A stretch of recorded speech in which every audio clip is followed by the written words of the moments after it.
Vậy បងប្អូនទាំងអស់គ្នាមកយាយបងប្អូនដែលដើរលេងនៅនួនសាន់អូយបងប្អូនដែលគ្រាន់តែឃើញ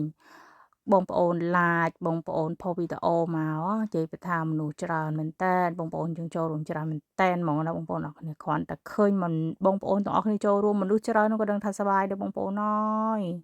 និយាយទៅប្រទេសកូរ៉េបងប្អូនអរគ្នាឃើញនួនសាន់មួយនិយាយទៅថាមនុស្សបងប្អូនចូលរួមច្រើនតំបន់ផ្សេងៗទៀតក៏ចូលរួមច្រើនដែរក៏ប៉ុន្តែមើលទៅគឺចំនួនអ្នកចូលរួមច្រើនមែនទែនបងប្អូនអរគ្នាច្រើនជាងគេហើយល្បីថានៅនួនសាន់គឺចង់ថាសប្បាយ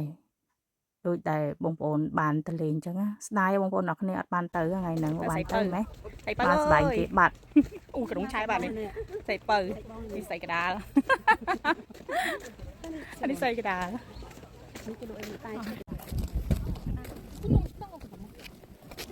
អូនិយាយទៅហ្នឹងហើយបងចាំទឹកញ៉ៅហ្នឹងហើយបាច់និយាយពីថាបើខាងខ្ញុំនេះវិញមកទ្រីបខ្ញុំបងប្អូនហើយ3នាក់និយាយពីថាទៅនឹងលេងនាំគ្នាខ្ចប់បាយហ្នឹងហើយព្រោះមិនដឹងជាទៅហូអីហូបនៅណាបងប្អូនអរគ្នាមិនមែនតំបន់យើងហ៎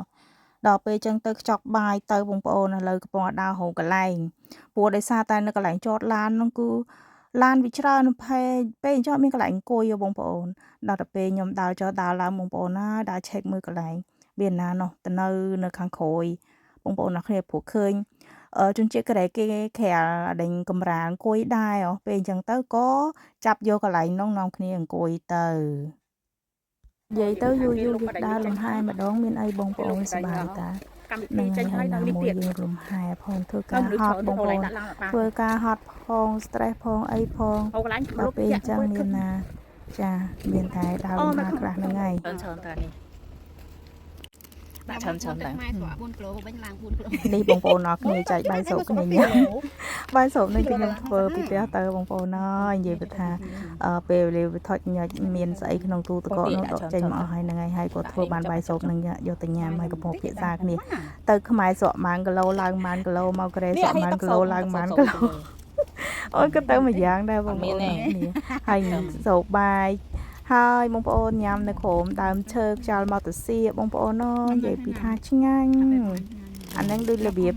យើងដើរដែលហ្នឹងហើយកំសាន្តបាយសូបហើយឥឡូវនៅយើងក្លុកនៅអីទៀតហើយឥឡូវហ្នឹងយើងនិយាយទៅ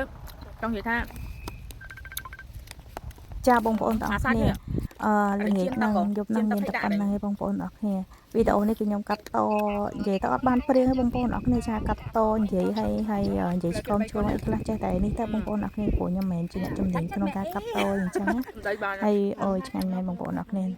ខានញ៉ាំបាយសូបខានញ៉ាំហូបខ្មែរញ៉ាំបាយសូបអីអញ្ចឹងនៅក្រៅយូរពេកអញ្ចឹងឆ្ងាញ់ចាអរគុណបងប្អូន